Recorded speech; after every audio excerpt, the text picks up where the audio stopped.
আমাদের অনেক আলোচনা করতে হবে, অনেক কথা বলতে হবে, অনেক ডায়ালগ করতে হবে, অনেক লোকের কথা শুনতে হবে। নিচের স্তর থেকে উপর স্তর পর্যন্ত সবারই কথা শুনতে হবে। এটা করে দেবে কে? সে নেতৃত্বের বোধহয় অভাব বর্তমানের দেশে, এটা আমার কাছে মনে হচ্ছে। যত ডায়ালগ করবেন তত ভালো। এখন আমাদের পার্লামেন্ট নাই দেশে, তো আমাদের কথা বলতে হবে, পেপারে লেখেন, প্রেসকে অ্যাক্টিভ হতে হবে, কিন্তু সত্য কথাটা বলতে হবে, সঠিক কথাটা বলতে হবে। জনাব সাইফুল হক সাহেব উনি যেটা পরিষ্কারভাবে বললেন, ইমোশন অবশ্যই থাকবে মানুষের, কিন্তু আপনাকে রিয়ালিটি চিন্তা করতে হবে, দেশের ইন্টারেস্টে চিন্তা করতে, দেশ কি চায়, দেশের জন্য কোনটা ভালো। ন্যাশনাল, এটাকে বলে জাতীয় স্বার্থ বলে, ন্যাশনাল, আমরা ইংরেজিতে বলি ন্যাশনাল ইন্টারেস্ট, ন্যাশনাল সিকিউরিটি, তারপরে আমাদের জাতীয় ঐক্য। জাতীয় ঐক্যটা খুব বড় জিনিস বাংলাদেশের জন্য বর্তমানে। আমাদের মূল্যবোধ একদম নেমে গেছে, অনেক নিচুতে নেমে গেছে। আমরা মানে ব্যাংক থেকে আমরা টাকা লোন নিই, ওটা টাকা ব্যাংকে যে ফেরত দিতে হবে, এটা সে অনেক লোক মনে করে যে এটা আবার ফেরত দেবো, এটা আমারই টাকা, আমি ব্যাংক থেকে নিয়েছি। এটা একটা নর্মাল আমাদের হ্যাবিটে পরিণত হয়েছে, যেটা আগে আপনারা দেখেছেন। বিলিয়ন ডলার, 99 বিলিয়ন ডলার চলে গেছে আমার দেশের বাইরে, আরো বেশি বোধহয়। কেউ কেউ বলে 200 বিলিয়ন ডলার চলে গেছে দেশের বাইরে। কোথায় যাবেন?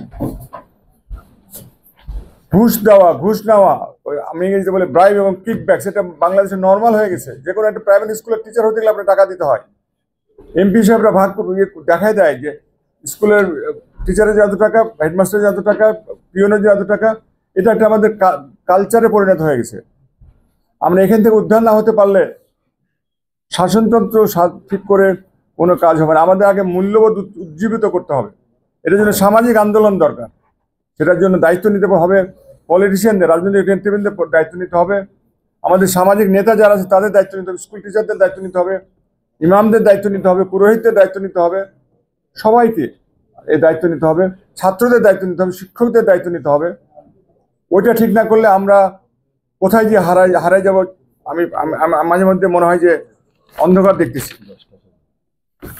জুলাই বিপ্লবের প্রোক্লামেশন হবে না কেন? এটা তো কোনো সন্দেহ, কোনো কারণ থাকতে পারে না।